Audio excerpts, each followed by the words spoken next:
balog'atga yetgan qiz yigitlarni nikohlab qo'yishlik ulug' savob ishlardan.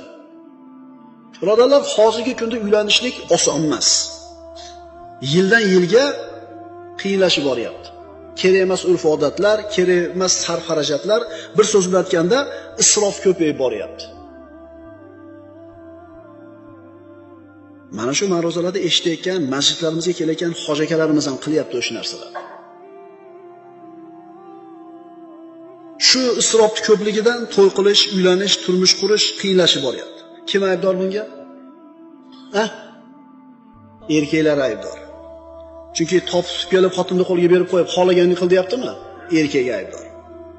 Bu xotinning so'zidan chiqa olmaydiganlar. Nima deydi? Oilasida gap o'tmaydiganlar. Yomon bo'ladi, falonchi xolam aytdi desa qilaveradi.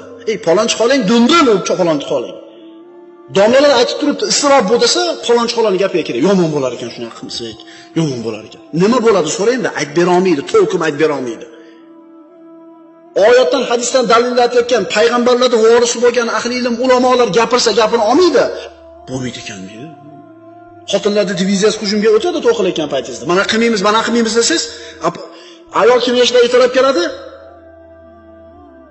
Ayollarda o'sha urug'da taqashadi sizni. Qilasan, bitta o'zingsiz.